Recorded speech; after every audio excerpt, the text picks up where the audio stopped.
നമ്മൾ എന്ത് വിത്തിടുന്നോ അത് നമുക്ക് തിരിച്ചു കിട്ടും. ആലോചിക്കുക, നമ്മൾ എന്താണ് കുട്ടികളുടെ ഉള്ളിൽ ഇടുന്നത്, നമുക്ക് അതെല്ലാം കൂടെ പലിശ സഹിതം തിരിച്ചു കിട്ടുമെന്ന് ഓർക്കുക.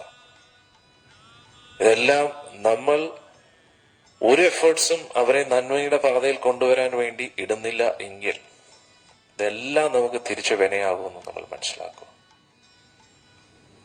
കാരണം നമുക്ക് ഏറ്റവും ഇഷ്ടപ്പെട്ട ആൾക്കാര് അവര് തന്നെയായിരിക്കും നമ്മളെ ഏറ്റവും കൂടുതൽ വേദനിപ്പിക്കുന്നത് മനസ്സിലാക്കുക. നമുക്ക് ഏറ്റവും കൂടുതൽ ആസക്തിയുള്ള വ്യക്തികൾ, നമ്മളെ ഏറ്റവും കൂടുതൽ ഇഷ്ടപ്പെടുന്ന വ്യക്തികൾ, അവരൊരു വേദന നൽകുമ്പോൾ നമുക്കത് സഹിക്കാൻ കഴിയില്ല. അവർക്ക് എന്തെങ്കിലും ഒരു പ്രശ്നം വരുമ്പോൾ അതും നമുക്ക് സഹിക്കാൻ കഴിയില്ല. അതോർക്കുക. അതുകൊണ്ട് ഇത് നിസ്സാരമായിട്ട് കാണരുത്. ആധ്യാത്മിക കാര്യങ്ങളെ നിസ്സാരമായിട്ട് കാണരുത്. കാശിന്റെ പുറകെ ഓടിക്കൊണ്ടിരിക്കുന്നു, മാനുഷിക മൂല്യങ്ങളെ തള്ളിക്കളയുന്നു, ആധ്യാത്മിക മൂല്യങ്ങളെ തള്ളിക്കളയുന്നു. ഇതെല്ലാം നമുക്ക് അവസാനം കുറ്റബോധത്തിൽ തീരും നമ്മുടെ ജീവിതം. മക്കളൊന്നും ആധ്യാത്മികയിൽ ഒരു താല്പര്യമില്ലാതെ കാണിക്കുന്നു. അന്നേരം നമ്മൾ ഭഗവാനോട് നന്ദികേട് കാണിക്കാൻ പ്രോത്സാഹിപ്പിച്ചുകൊണ്ടിരിക്കുകയാണ് കുട്ടികളെ. ഈ പ്രപഞ്ചത്തിന്റെ മുഴുവൻ ആധാരമായ, പ്രപഞ്ചത്തിന്റെ മുഴുവൻ നാഥനായ ആ ഭഗവാനെ മറന്ന് ജീവിക്കാൻ നമ്മൾ കുട്ടികളെ അനുവദിക്കുകയാണ്. സത്യം പറഞ്ഞ ആ കുട്ടികൾ പഠിച്ചില്ലെങ്കിലും കുഴപ്പമില്ല. അവർ ഭഗവാന്റെ മുമ്പിൽ നമസ്കരിക്കാൻ പഠിച്ചു കഴിഞ്ഞാൽ അവർക്ക് എല്ലാ അറിവുകളും ഓട്ടോമാറ്റിക്കലി ലഭിക്കും.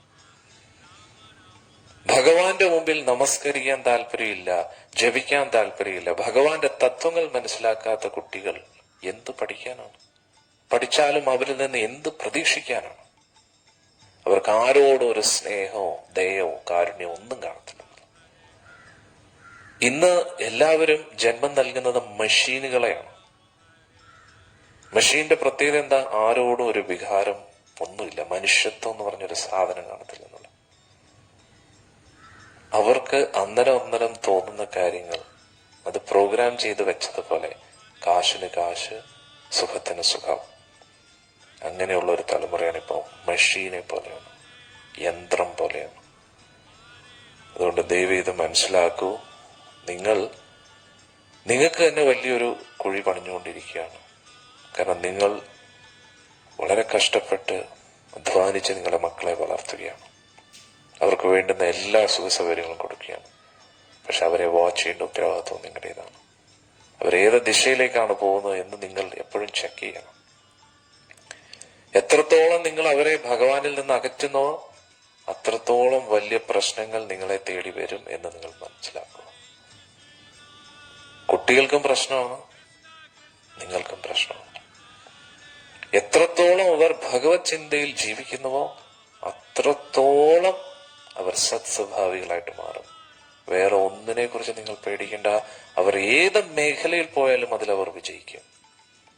കാരണം ദൈവാധീനം ഉണ്ട് ആ കുട്ടിക്ക്. അങ്ങനെ ദൈവാധീനമുള്ള കുട്ടി ഏത് കാര്യത്തിലാണ് വിജയിക്കാത്തത്?